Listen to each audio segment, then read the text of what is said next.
A recent court decision has set off a nuclear bomb in Australia's poker community and Australian gamblers generally. It sets a court precedent that will live in infamy and is one that I am not shy about saying that I think is wrong, factually, morally, and indeed legally. However, until this precedent is righteously overturned, either in a higher court or through new legislation in Parliament, this decision will have massive implications for anyone who gambles, particularly in Australia, but potentially in other countries as well. You see, under the Income Tax Assessment Act of 1936, gambling winnings in Australia are generally exempt from taxation. This means that if you win the lottery, hit the trifecta in the World Cup, or ace your footy tipping for the year, all the money that you make is yours. Equally, if you lose money gambling, like most people do, you cannot claim that as a loss against your earnings. But in recent days, the media has reported how the Australian Taxation Office successfully went after ultra-high stakes poker player Eddie Tran for large amounts of unpaid taxes. But how is this possible, you might ask? After all, Mr Tran is a well-known high stakes player. Well, under the Taxation Administration Act 1953, the Commissioner of Taxation can impose a tax bill on a citizen, and the onus is on that individual to prove that the tax bill is unlawful or excessive. In Australia, that burden falls completely on the person targeted, but unlike in the United States, that burden of proof can never be reversed. And unlike the UK, the Australian Tax Commissioner doesn't need to provide any rational alternative grounds as to where they believe the income had derived from. This means that the Commissioner can raise a debt against you even if it's many years in the past, and if the Commissioner doesn't want to hear your explanation, the burden will be on you to prove to a court that the bill is invalid or excessive. Now, to emphasize just how dangerously oppressive this can be, we only need to turn to Australia's immediate past. As you may have heard, the Australian government has just emerged from what is potentially the worst scandal in its entire history, the so-called Robo Debt. Robo Debt was an automated data matching and income averaging system that resulted in 794,000 unlawful debts being raised against 526,000 Australians.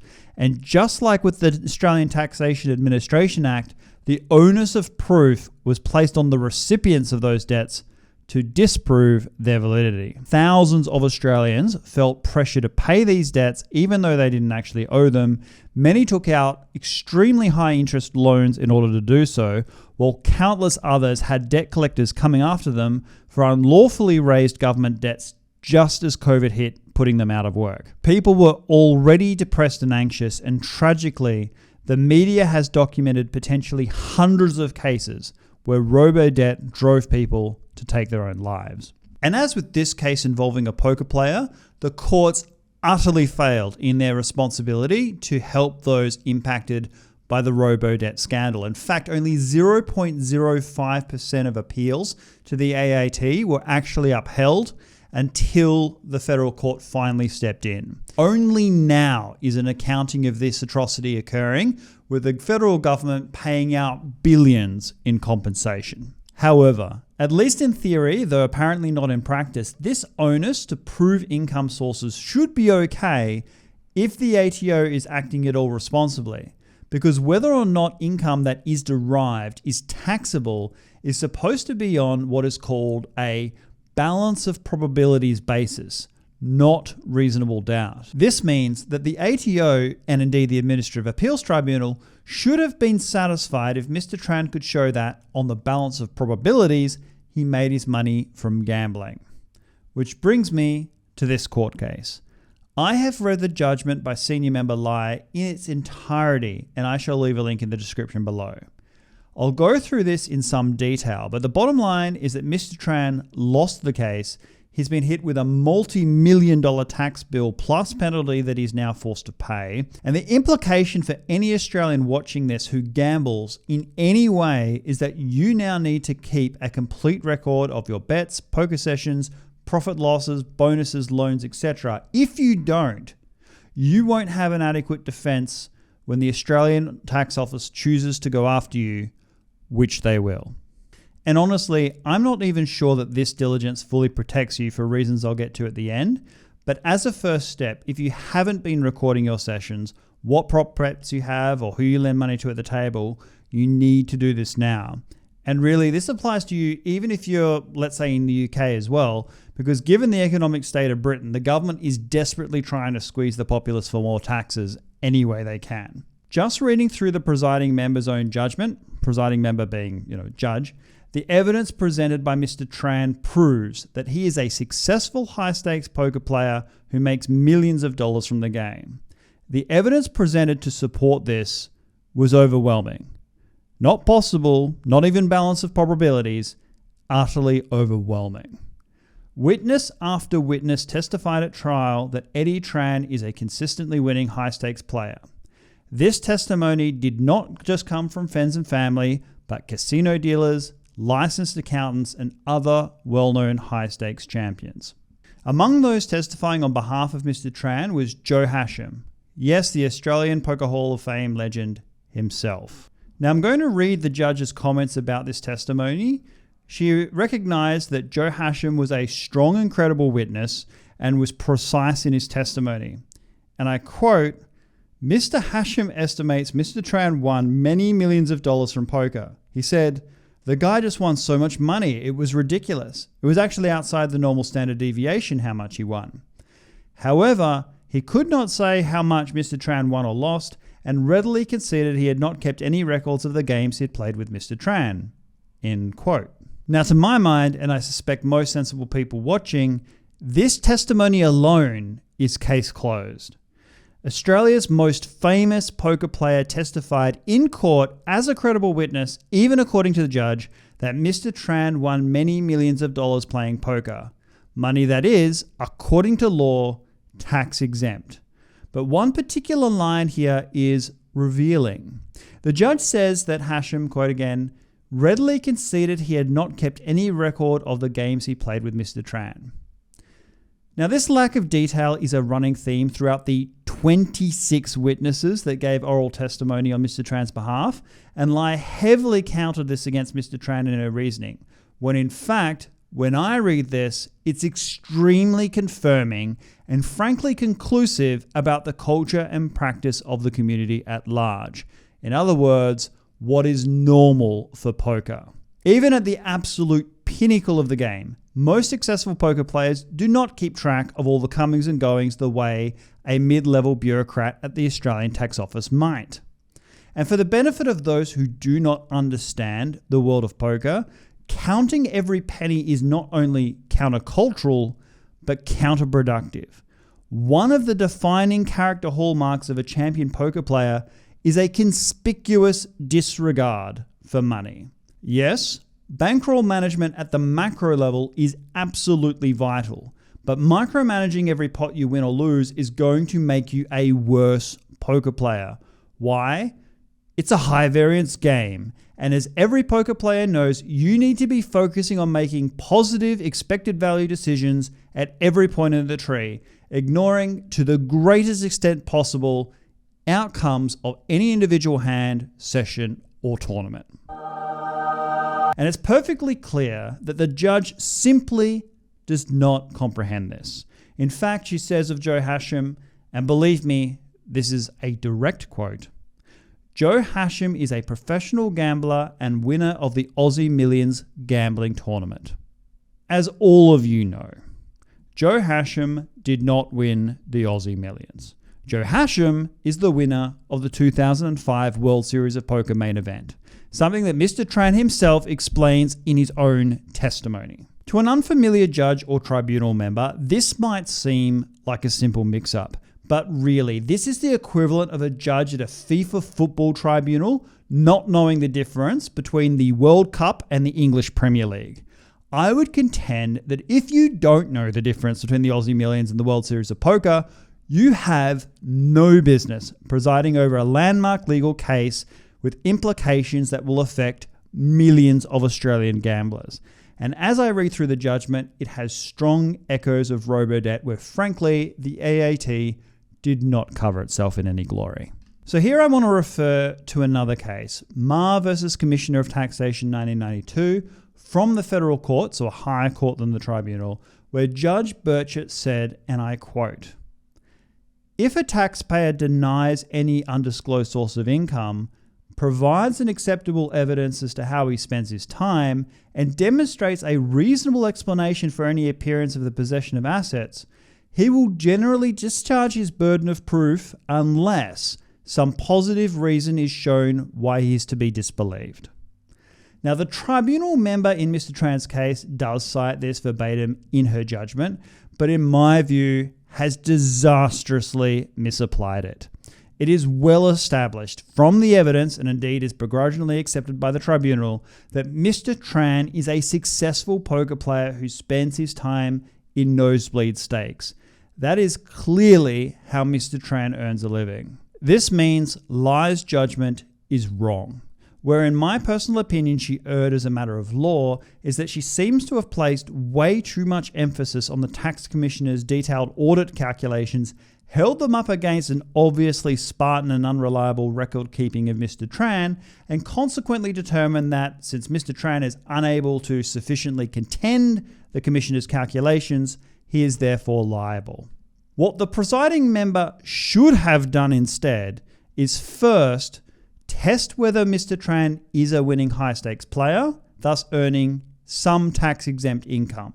And indeed, this was accepted. The evidence showing Mr Tran plays 200, 400 with buy-ins of several $100,000. And once this is established, it should be explored in general terms, Mr Tran's behavior in relation to poker. How much time does Mr Tran spend playing poker? How regularly is he playing at high stakes? And if this is a sizable amount of time such that a reasonable person would expect that it is unlikely Mr Tran had any time left over to, say, operate a business or be a salary employee, then really no further inquiry is required and the ATO's debt must be set aside at that point. That's because on the balance of probabilities, the money came from tax-exempt poker earnings. If the ATO has evidence that it came specifically from somewhere else, let them present it. Otherwise, case closed. And reading through the judgment, I infer two further problematic themes. I guess you'd call them biases. The first is about the nature of the many loans that Mr Tran gave out to other players and gamblers. In the minds of the uninitiated, which the judge plainly is, they simply cannot comprehend that a person could toss another player a $100,000 casino chip as a loan without a 44-page contract with terms and conditions and a payment schedule. Much less that a person would forget they'd given a loan or have no clear belief or understanding about when they'd be repaid. And that's because should absolutely have been accepted. An analogy the court might understand is where a registered solicitor testifies under oath. Generally speaking, a court will give that person's evidence some weight because lawyers face additional problems if they're found to have perjured. Similarly, when someone like Kevin Ng or Joe Hasham testifies that Eddie Tran is a profitable player who makes millions of dollars from poker, you should absolutely accept that evidence, unless you have a damn good reason not to. Why? Because high-stakes players in good standing trade on their reputation for honesty and trustworthiness.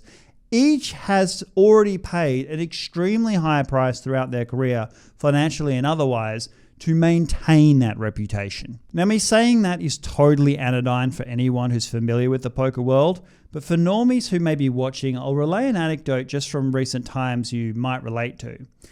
A casino dealer in the United States was dealing poker a few weeks ago and making conversation about how he was going to get married soon. Well, it just so happened that high-stakes poker player Alan Keating was racking up at that time. He walked over and put a $5,000 chip in the man's front pocket with a light congratulations.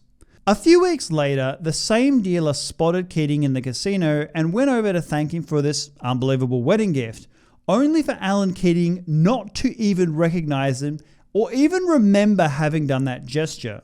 The point I'm trying to make here is that if you're a government bureaucrat or a practitioner of admin law, you likely don't understand these people. You don't apprehend what they value or what they spend their time thinking about. And so when I read through this judgment, following the flow of testimony and explanation, almost everything precisely follows how I would expect it to be, with the inescapable conclusion that Eddie Tran's income is not taxable under Australian law, which makes this ruling, born largely of a misunderstanding of poker's culture, a grave miscarriage of justice. Now, the other issue I have is not specifically about this court case or the ATO in particular, but a general approach to the issue of cash. During COVID, cash was effectively marginalised in the Australian economy. Banks profiteered charging fees from pay-as-go transactions while at the same time removing thousands of ATMs and closing bank branches around the country. Nowadays, this is forcefully driven by the Australian government and the Reserve Bank, with cash not just being marginalised, but increasingly stigmatised. There's a strong push by authorities to phase out cash entirely, with a rather grotesque inference that those who like cash prefer to use cash, that they're somehow latent criminals.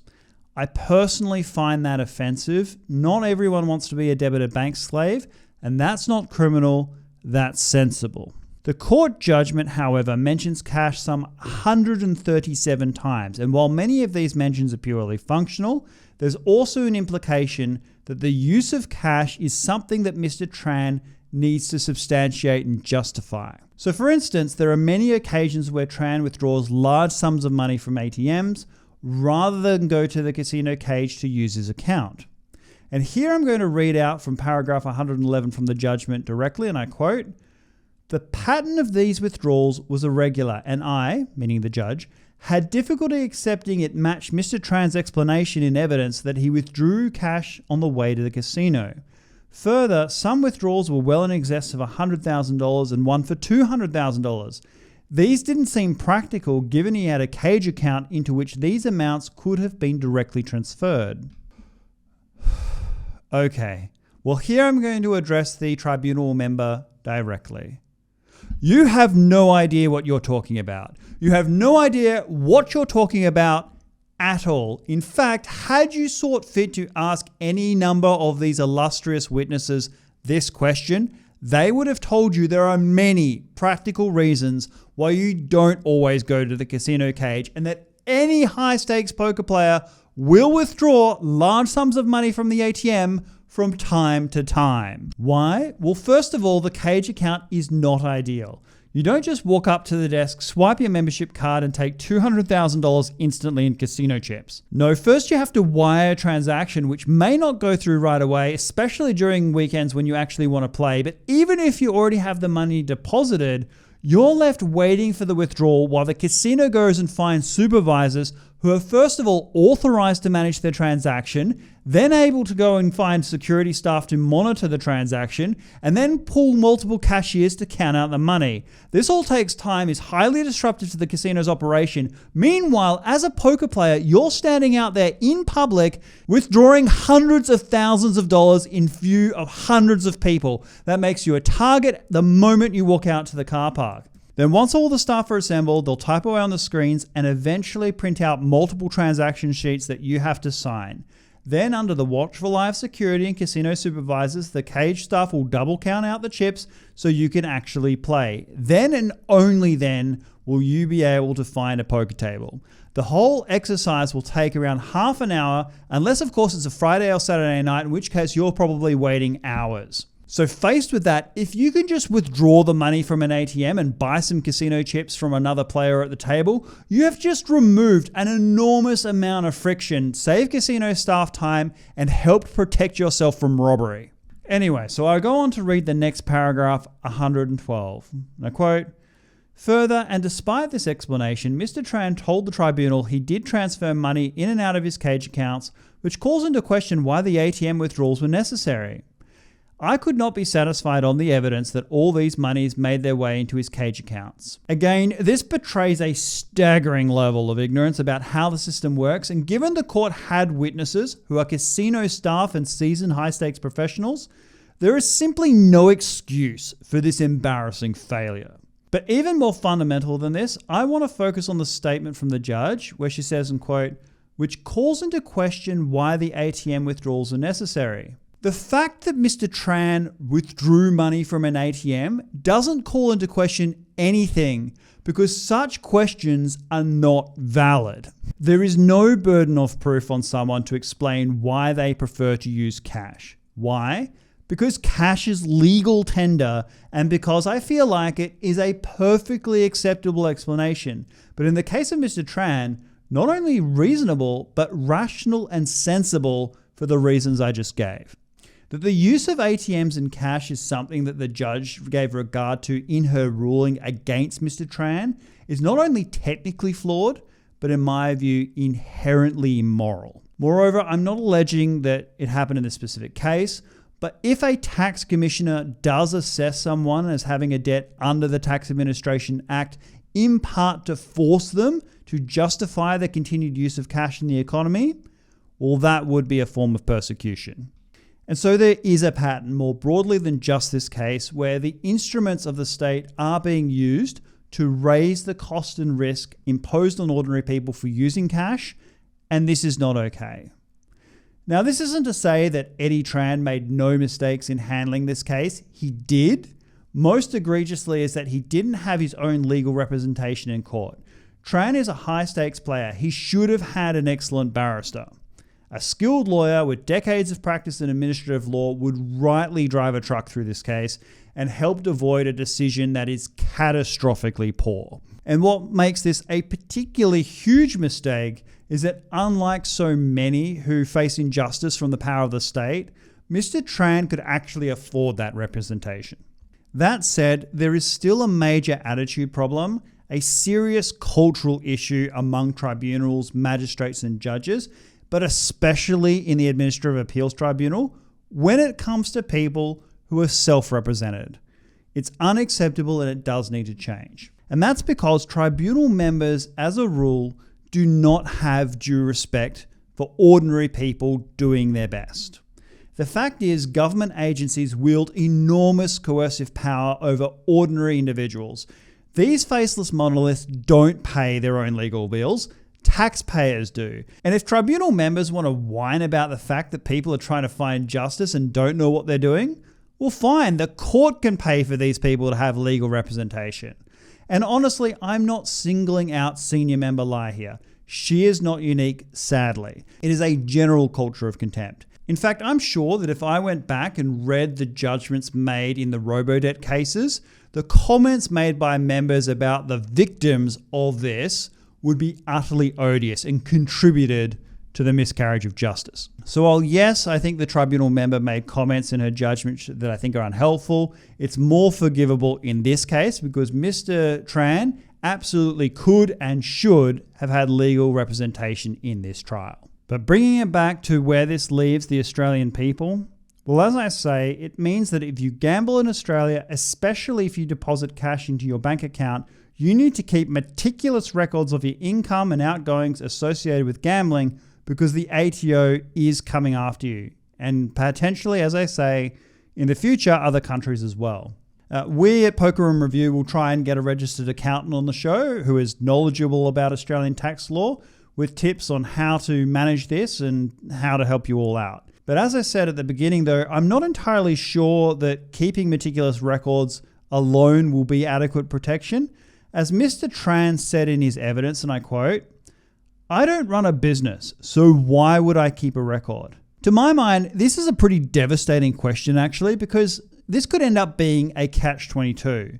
If you do track all of your buy-ins, win-losses, expenses, loans to prove your income, will the ATO then just turn around and argue that you are running a business because you've got all these records? Who knows? We don't. But as for where we are today, if you are a high-stakes player who receives a similar audit from the Australian Tax Office and a subsequent bill, please reach out to this channel because collectively as a community, we may need to organise to push back against this overreach. This means raising money for the best possible lawyers when cases like this do arise, appealing to higher courts when faced with judgments like this one, and lobbying politicians for legislative change, which we should be doing anyway, because after all, Australians probably want online poker. And just generally to make clear that we are not going to take this. And then as for people who aren't the normal audience, say you're watching from within government or the ATO or you're a gambling regulator, if you want to understand and be educated about how the poker ecosystem and business world does work, please reach out, because I'm delighted to say that we have something coming down the pipeline that will be extremely helpful to you, because it is important that you can identify those that are actual criminals, scammers, money launderers, etc., while avoiding hurting ordinary law-abiding people. In the meantime, for the rest of you, how do you feel about this decision? Will it change how you relate to cash or deposit in the account? What sort of tips would you like to give others who've been in this situation before? Please leave your comments down below. This case can give rise to some real emotion, so try to keep the comments clean. My name is Crispin. Thank you for watching, and I will see you next time. Goodbye.